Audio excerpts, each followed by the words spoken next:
Assalamualaikum warahmatullahi wabarakatuh. Sahabat beriman, iblis merupakan makhluk laknatullah yang akan menggoda manusia agar memilih jalan menuju neraka. Sejak baru lahir hingga manusia menuju ajal, tidak akan pernah lepas dari godaannya. Golongan ini tidak akan membiarkan Bani Adam menjalankan perintah Allah dan Rasul-Nya. Banyak manusia berpikir, jika demikian jahat iblis tersebut, mengapa Allah tidak membinasakannya saja? Tapi Allah tentu tidak menciptakan makhluk ini tanpa fungsi. Pernah suatu ketika, Nabi Sulaiman alaihissalam memohon kepada Allah untuk menangkap iblis dan memenjarakannya. Nabi berharap ketiadaan iblis akan membuat manusia hidup lebih tentram dan damai tanpa dosa. Namun apa yang terjadi setelahnya membuat Nabi Sulaiman kembali melepaskan makhluk tersebut. Lalu seperti apa sebenarnya kondisi yang dialami dunia tanpa iblis dan setan? Berikut ulasannya. Namun sebelum lanjut, mari bersama tebar syiar Islam dengan klik tombol subscribe, like, and share untuk berbagi informasi bermanfaat. Amin ya robbal alamin.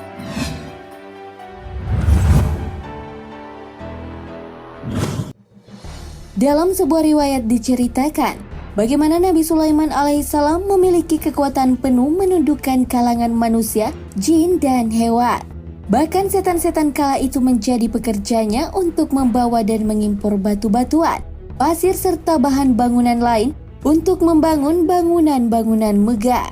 Namun meski dengan kekayaan dan kekuasaan tersebut, ternyata Nabi Sulaiman mencari makan dan rezeki yang diperoleh dengan berjualan tas di pasar. Padahal di dapur sang raja setiap hari selalu dimasakkan 4.000 unta, 5.000 sapi, dan 6.000 kambing. Bahkan Nabi Sulaiman alaihissalam memohon kepada Allah agar diperbolehkan memenjarakan iblis.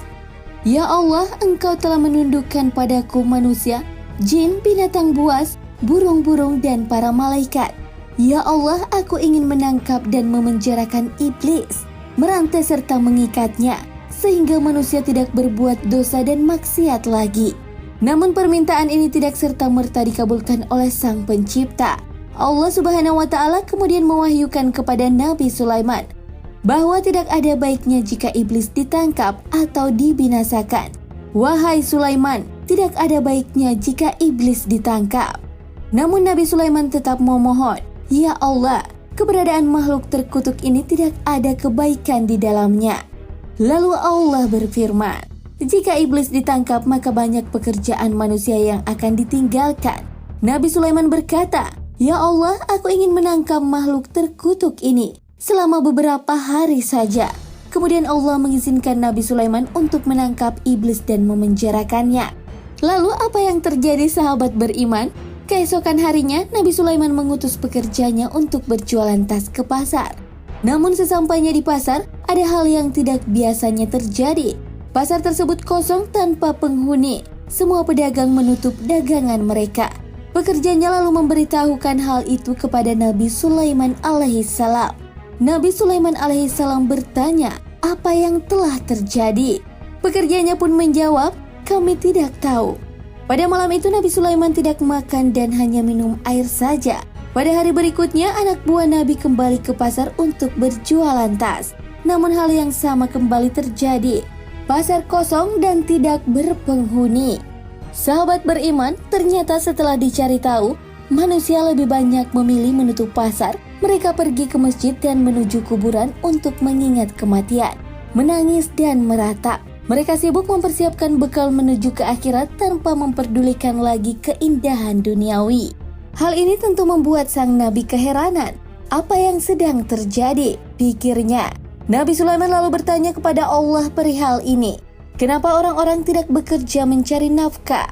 Lalu Allah mewahyukan kepada Nabi Sulaiman, wahai Sulaiman, engkau telah menangkap iblis itu, sehingga akibatnya manusia tidak bergairah bekerja mencari nafkah.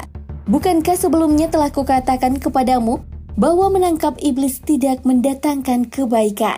Mendengar jawaban Allah, Nabi Sulaiman kemudian melepaskan iblis dan bala tentaranya. Dan benar saja, keesokan harinya pasar kembali ramai. Manusia kembali bersemangat bekerja mencari harta dunia untuk makan dan memenuhi kebutuhannya.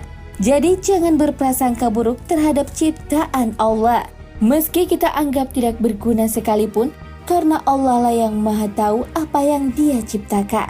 Wallahu alam bissawab.